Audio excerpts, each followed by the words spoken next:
Oke, jadi semuanya perkenalkan nama saya Richard Dante Gunawan dengan NIM 24091066061. Pada kesempatan kali ini saya akan ngepresentasikan atau ngemaparkan sedikit tentang Grab. Oke, jadi apa itu Grab? Jadi Grab ini adalah salah satu struktur data yang susunan datanya tidak berdekatan atau sama lain atau bisa disebut juga sebagai non-linear. Jadi dalam struktur data itu kan ada dua ya, linear, struktur data linear, dan data non-linear. Struktur data linear itu contohnya seperti array, habis itu linked list, dan sejenis, dan queue, stack, serta ada struktur data non-linear seperti graph dan tree. Nah, graph terdiri dari kumpulan simpul atau node berhingga untuk menyimpan data antara dua buah simpul atau edge terdapat hubungan saling berkaitan. Jadi antara node dan simpul ini saling berkaitan ya. Bisa kita lihat di gambar sebelah kanan. Itu kalau ya di 6 itu bertetangga dengan 4, 4 itu bertetangga dengan 6, dengan 5, dengan 3. Secara sistematis atau secara matematis, graf bisa dinyatakan sebagai G sama dengan V, E, di mana G ini merepresentasikan graf itu sendiri, V ini mempresentasikan simpul atau vertex atau node atau titik, sementara E itu merepresentasikan busur atau edge atau arch. Nah, ciri-ciri graf yang pertama bisa hanya terdiri dari satu simpul atau lebih, ya bisa dilihat di gambar. Yang kedua, belum tentu semua simpulnya terhubung dengan busur, artinya bisa ada yang berdiri sendiri.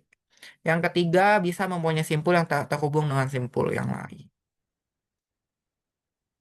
Selanjutnya, representasi graf. Jadi ada dua jenis bentuk representasi. Yang pertama, adjacency list, di mana kalau adjacency list ini berarti menggunakan array dari linked list. Jadi setiap elemen array ini menyimpan daftar tetangga yang terhubung secara langsung. Kelebihannya ya sangat efisien memori untuk sparse graph atau graph yang mempunyai sedikit sisi. Selanjutnya ada adjacency matrix adalah bentuk array dua dimensi berukuran V kali V. Sel matrik AI kali J bernilai satu jika ada hubungan dari simpul I ke J dan nol jika tidak ada. Cocok untuk dense graph atau graph yang banyak sisinya. Next, oke. Selanjutnya ini ada adjacency matrix tak berarah dan tak berbobot. Bisa dilihat ya kalau digambar di sini di mana 6 itu bertetangga dengan 4. 4 itu bertetangga dengan 3, dengan 6, dengan 5. 5 bertetangga dengan 2, dengan 4, dengan 1. 2 bertetangga dengan 3, dengan 5, dengan 1. Dan seterusnya. Ya, bertetangga ini bisa kita representasikan ke dalam matriks seperti di gambar sampingnya. Gimana cara bacanya? Seperti ini. Jadi satu dengan satu kita lihat satu dengan satu atau dengan dirinya sendiri itu akan bernilai nol. Maka bisa kita lihat bahwa diagonal utamanya itu selalu bernilai nol karena selalu dengan dirinya sendiri. Yang kedua itu ada satu dengan dua. Kita bisa lihat ya kalau satu dengan dua itu ada ya. Yang mana itu artinya bernilai satu. Habis itu satu dengan tiga itu nggak ada bertetangga, jadi bernilai nol. Empat juga bernilai nol karena tidak bertetangga. Satu dengan lima ada maka satu. Jika satu dengan dua bertetangga atau bernilai satu, pastinya dua dengan satu juga akan bernilai satu karena bertetangga. Untuk implementasi codingnya seperti ini. Jadi eh, untuk ini menggunakan bahasa C++. Jadi yang pertama kita membuat fungsi untuk menambahkan koneksi antar dua arah ya. Jadi kita bikin sebuah fungsi yang bernama addH yang berisikan vektor ya, kita menggunakan vektor di sini integer i dan integer j. Lalu kita buat juga fungsi untuk ngedisplay matriksnya di sini. Jadi for int for int i sama dengan satu. dan lebih kecil sama dengan V, maka diinkrementkan. Lalu ini untuk iterasi luar. Iterasi dalamnya jika INTJ sama dengan satu atau J kurang dari sama dengan V, maka J-nya diinkrementkan. Baru di out kan I, J. Setelah kita buat fungsi seperti ini, baru kita buat fungsi main-nya. Nah, yang pertama kita gambarkan karena di sini ada jumlahnya ada 6 node, 6 node, maka di codingannya kita tulis V-nya atau vertex-nya itu sama dengan 6. Lalu kita buat inisialisasi ya vektor int, ini dari library vektor ya math f v tambah 1 vektor int v, v tambah 1,0. Kenapa ditambah 1? Karena indeksnya dimulai dari 1. Selanjutnya ya tinggal kita inputkan aja koneksi antar tetangganya. Misalnya seperti 1 dengan 2, maka kita inputkan 1,2, @nya 1,5, ini kan 1,5, dan seterusnya. Jadi cukup satu aja yang diinputkan. Dan ketika kita run, maka hasilnya akan seperti ini. Sama ya. Ini adalah bentuk adjacency matrix, di mana matriks tak berarah dan tak berbobot.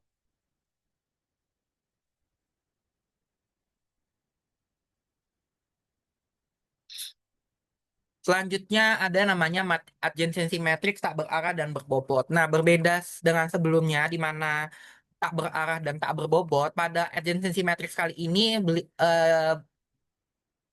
matriksnya itu punya bobot ya.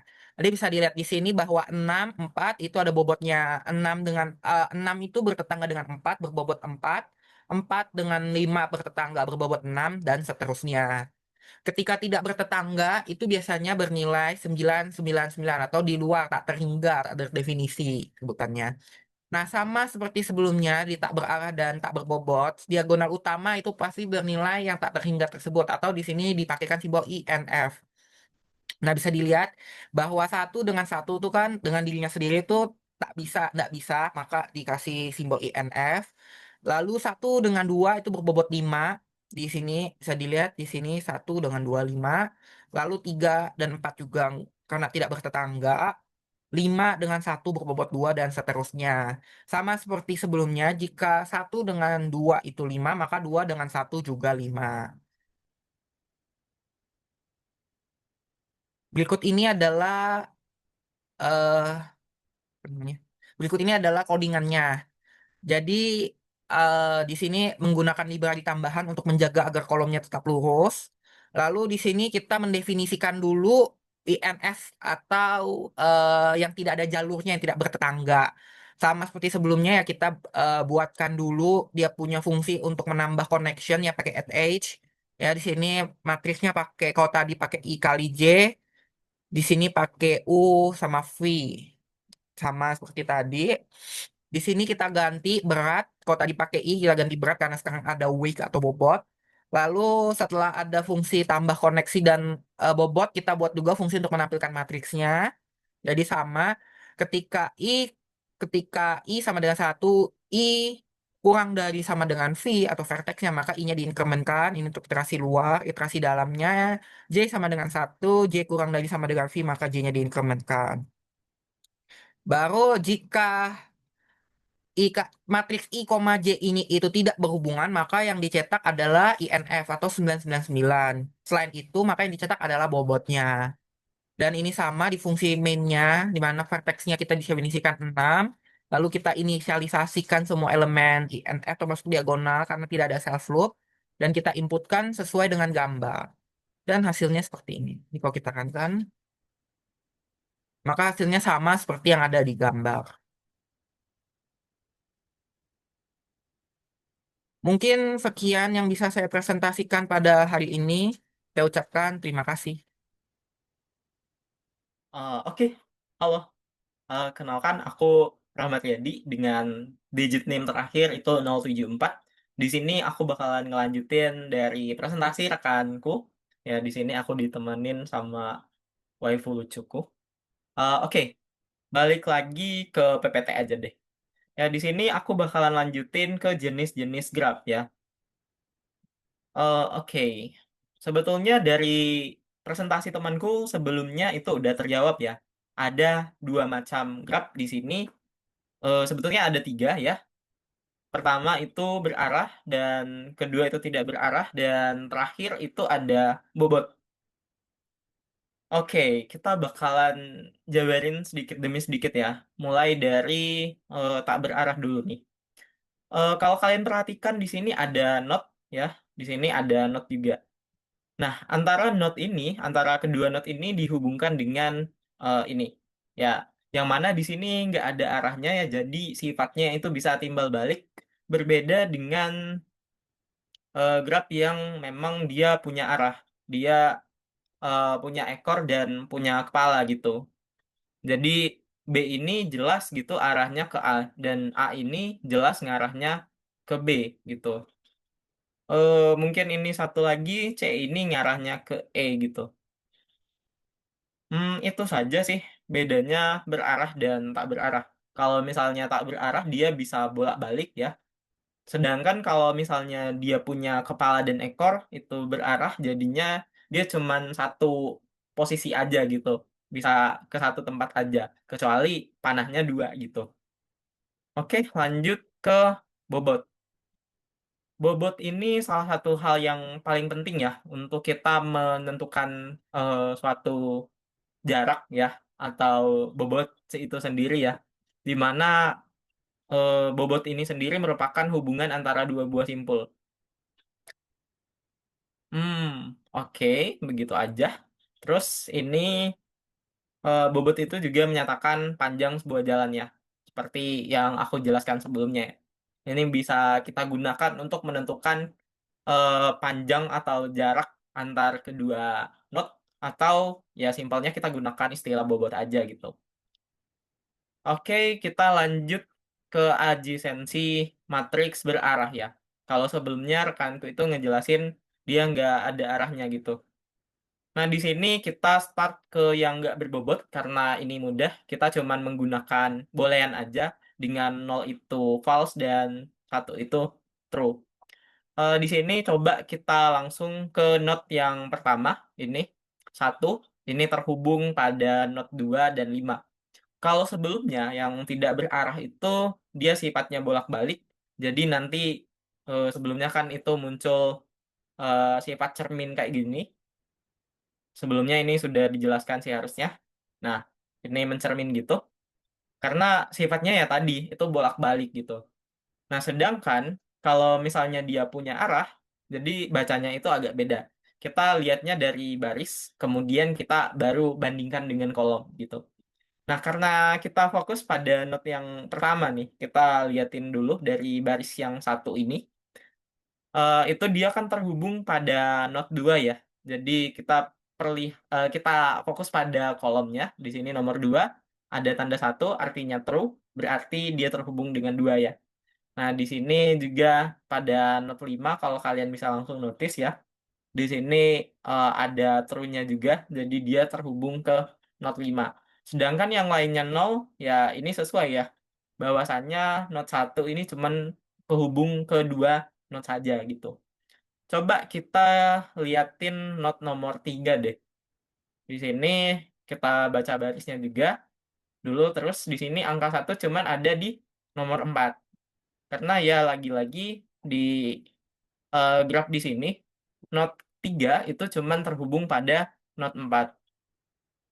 Oke, terus gimana dong dengan not 6 ini? Hmm, kita ke codingan ini aja deh dulu. Karena nanti masih ada nih. Oke, nah kalau kita bahas sedikit nih dari codingan ya. Standar aja sih. Lakukan ya header C++ lah ya. Terus kita bikin fungsi untuk melakukan penambahan koneksi ya. Di sini untuk parameternya kita menggunakan matriks ya, karena ini ada vektor, dua kali vektor ya, jadi matriks ya gini. Terus ada posisi mat di sini yang akan kita ubah. Ini bakalan menghemat sekali untuk penggunaan memori ya, di mana kita menggunakan referen di sini. Terus ada asal kita panggil, juga ada tujuan gitu. Ya, operasi sederhana seperti ini, langsung aja ke display. Di sini kita melakukan perulangan ya, untuk menampilkan eh, matriks dua dimensi gitu. Jadi ada nilai I dan ada nilai J nantinya kita butuhin. Nah, terus kita pisahin ya gitu. Nah, terus lanjut aja ke main. Di sini kita definisikan V-nya karena jumlah node-nya ada 6 ya tadi ya. Maka di sini V-nya sama dengan 6, lalu kita lakuin inisialisasi. Di sini vektor-vektor, jadinya nanti bakalan bentuk kotak matriks gitu. Kita run aja. Nah, ini dia bentuknya. Jadi makanya di sini menggunakan vektor ya. Nah, ini perulangannya buat munculin ini nantinya. Oke, terakhir di sini display ya. Di mana tadi mat ini kan kita referensikan terus manggil V. Ya udah gitu aja sih. Nah, di sini yang ditampilin di sini nanti ini sesuai sesuai yang kita panggil dan juga kita sesuaikan dengan PPT ini sama ya. Oke, saya rasa seperti itu aja ya. Tidak ada yang terlalu spesial juga. Oke, lanjut mungkin ini adjacency matriks yang berarah terus memiliki bobot. Oke. Di sini mungkin kalian notice matriks kok matriks sih. Grafnya sama ya di sini. Terus di sini angka apa nih muncul di sini ya? Nah, ini adalah bobot. Kalau sebelumnya tanpa bobot kita hanya menggunakan dua hal aja. Satu itu true, artinya dia memiliki hubungan gitu. Ini kenapa? Oke. Satu true dan nol itu false. Nah, kalau di sini misalnya kita ke not nol, kok nol? Di sini harusnya satu ya. Ini PPT-nya salah sih. Berarti di sini dua, sini tiga, dan di sini terakhir enam ya. Nah, kita ke not satu, kita udah tahu kan ya, not satu ini terhubung sama not dua dan not lima. Di mana di sini ini anggaplah dua. Duh, kok gini sih PPT-nya? Nah, ini anggaplah lima. Aduh, saya yang bikin lagi. Oke. Nah, di sini itu bukan munculin not 2 dan di sini 5. Apa tuh? Jadi, kalau aku jelasin dikit ya, di sini kita nggak ngenilai apakah terhubung atau enggaknya, tetapi kita bakalan nampilin bahwa ya di sini terhubung dan bobotnya itu berapa. Dengan di sini kan nomor 2 ya, not 2. Itu terhubung, benar terhubung. Dan di sini kita langsung nampilin bobotnya, itu 3. Di sini juga dia not 5 BTW, terus bobotnya itu 5. Nah, sementara INF ini kita anggap itu sangat jauh atau tak terhingga. Sehingga juga bisa kita anggap di sini nggak terhubung ya. Oke, mungkin satu contoh lagi di not nomor 6 ya. Di sini dia nggak terhubung di manapun ya. Jadinya karena ini bukan not yang tidak berarah ya, ini punya arah, dia punya apa kepala dan ekor. Jadinya ini nggak bisa ngehubung kemana-mana gitu. Jadinya ya INF, INF, INF. Sama kayak sebelumnya di sini 000 karena dia nggak terhubung di manapun gitu. Oke, langsung ke codingan ya. Sini sama, di sini kita pakai IO map, IO manip ya. Itu untuk tampilan kolomnya biar rapih sih. Itu aja. Di sini kita definisikan INF yang tadi itu sebagai 99. Artinya ya tak hingga gitu. Yang menandakan bahwasannya not satu dengan not yang lainnya ini memang tidak terhubung gitu. Terus di sini sama fungsi untuk menambahkan koneksi hanya saja di sini ketambahan INT berat ya untuk mendefinisikan beratnya. Coba kita sambil run aja di sini kontrol ALTN. Nah, hasilnya bakalan seperti ini. Kenapa di sini rapi ya? Karena ada ini tadi IO manip ya. Nah, terus di sini untuk menampilkannya kita menggunakan perulangan seperti tadi. Hanya saja di sini kita cuman ambil nilainya aja ya. Yang mana ini tadi udah dijelasin sama rekanku ya di awal itu tentang rumus grafnya. Oke, di sini sama ukurannya. Terus di sini kita melakukan pemanggilan ya, yang mana di sini not asal, not tujuan, dan beratnya. Asal, tujuan, berat. Nah, nanti akan di display di mana di sini hasilnya bakalan seperti ini. Ini sama ya dengan di PPT. Ya, cara bacanya ya sesimpel itu aja. Kalau yang sebelumnya ini kita cuman true false aja dengan logika sederhana seperti itu. Dan selanjutnya kita masih menggunakan true false, tapi kita hanya memasukkan bobot atau berat di dalam tabel saja. Oke, mungkin sekian dari presentasi saya ya. Oke.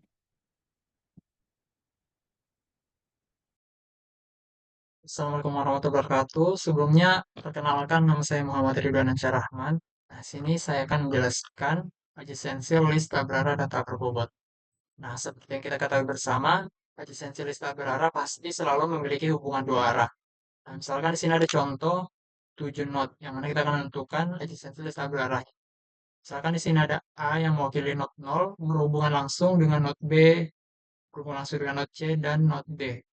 Nah, di sini kita tuliskan not 0 atau not A berhubungan atau bertetangga langsung dengan not 1, not 2, dan not 3. Nah, karena adjacency list ini tak berarah, maka aturan sebaliknya berlaku pada not B yang dimana berhubungan langsung dengan not A. Jadi di sini kita tuliskan not B atau not 1 berhubungan langsung dengan not 0 atau not A.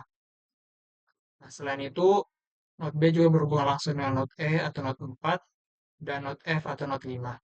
Nah, begitu terus seterusnya sampai pada not 7 yang berhubungan dengan 4 not. Nah, simpelnya adjacency lista berarah ini pasti memiliki hubungan dua arah antar antar not yang saling berhubungan. Untuk codingannya sendiri, adjacency lista berarah ini menggunakan single linked list. Kemudian di sini ada fungsi add node untuk menambahkan node di bagian akhir di ujung single linked list agar sesuai urutan inputnya. Kemudian fungsi koneksi dua arah yang mana misal ada node U yang berhubungan langsung dengan V, maka berlaku sebaliknya node V akan berhubungan langsung juga dengan U. Kemudian di sana fungsi display untuk melakukan traversal untuk menampilkan output sesuai dengan request. Nah, berikutnya di sini ada request add node untuk menambahkan node. Kemudian, nah misalnya di sini ada node 0 yang berhubungan langsung dengan 1, 2, dan 3. Dan seterusnya. Oke, kita lanjut saja. Berikutnya ada adjacency list tak berarah dan tak berbobot. Nah, sama seperti sebelumnya, adjacency list tak berarah, cuman kali ini dia berbobot. Nah, langsung saya contoh misalnya di sini ada 7 not. Seperti yang kita ketahui bersama, not A berhubungan langsung dengan B, not A berhubungan langsung dengan C, not A berhubungan langsung dengan D. Nah, jika kita tuliskan adjacency list-nya, maka not A berhubungan langsung dengan B, tapi karena ini berbobot, maka kita akan menyebutkan bobotnya juga. Jadi, misalnya kita ulang. Not A berhubungan langsung dengan B dengan bobot sebesar 5, A berhubungan dengan C dengan bobot sebesar 3, A dengan not D berhubungan langsung dengan A berhubungan langsung dengan not D dengan bobot sebesar 2. Nah, karena ini adjacency list tak berarah, maka aturan sebaliknya berlaku pada not B yang berhubungan langsung juga dengan not A dan dengan besar bobot yang sama. Selain itu, B juga berhubungan dengan not E dengan bobot sebesar 4, B juga berhubungan dengan not F yang bobotnya sebesar 7. Nah, begitu terus seterusnya sampai pada not H yang memiliki 4 tetangga node. Untuk programnya seperti ini. Di sini ada fungsi add edge untuk menambahkan edge. Dan eh, seperti yang kita ketahui, ini tidak berarah, jadi menerapkan hubungan dua arah. Nah, misalkan di sini ada not U berhubungan langsung dengan V dengan bobot sebesar sekian. Maka sebaliknya, not V akan berhubungan dengan U dengan bobot sebesar yang sama. Kemudian ada fungsi display untuk menampilkan list isi dari adjacency listnya. Nah, kemudian di sini ada add, fungsi add edge untuk menambahkan edge pada node A, kemudian berhubungan langsung dengan B dengan bobot sebesar 5, A dihubungkan dengan node C dengan bobot sebesar 3, A dihubungkan dengan B dengan bobot sebesar 2, dan seterusnya. Mungkin cukup sekian penjelasan singkat dari saya. Berikutnya akan dilanjutkan oleh teman saya. Assalamualaikum warahmatullahi wabarakatuh. Terima kasih Ridwan atas penjelasannya. Halo teman-teman semua, perkenalkan nama saya Iga Krasananta. Di sini saya akan melanjutkan materi dari Ridwan tadi. Kalau Ridwan membahas grab yang tak berarah, di mana garisnya polos dan hubungannya bolak-balik, di bagian saya ini kita akan membahas jenis yang kedua, yaitu agency list berarah atau direct grab. Pertama kita bahas yang tak berbobot dulu. Coba teman-teman perhatikan gambar grab di slide ini. Bedanya dengan punya Ridwan tadi, grab saya memiliki mata panah. Ini artinya hubungannya bersifat satu arah. Kalau A menunjuk ke B, belum tentu B menunjuk ke A. Cara membaca tabel agency listnya, prinsipnya sederhana. Kita hanya mencatat dari simpul ini, panahnya keluar kemana. Lihat A, dia punya 3 panah keluar ke B, ke B, ke C, dan ke D. Makanya di tabel baris A isinya adalah daftar B, C, dan D. Nah, ini poin pentingnya. Perhatikan simpul H di paling bawah. Dia menerima banyak panah, tapi tidak ada satupun panah yang keluar dari dia. Karena dia tidak menunjuk siapa-siapa. Maka di tabel H itu kosong. Jadi di grab berarah kalau tidak ada panahnya yang keluar, listnya tidak perlu diisi. Selanjutnya kita naik level sedikit ke agency list berarah dan berbobot. Kalau tadi kita cuman peduli ada jalan atau enggak, sekarang jalannya punya nilai atau harga. Lihat di gambar di atas. Di atas setiap panah ada angkanya. Misalnya dari A ke B ada angka 5, dari A ke D ada angka 2. Oleh karena itu tabel menyimpannya juga berubah. Kita tidak bisa cuma menyimpan nama tetangganya saja, tapi kita harus simpan sepasang data. Lihat baris A di tabel itu. Tertulis B,5. Artinya tujuannya ke B, biayanya 5. Lihat itu ada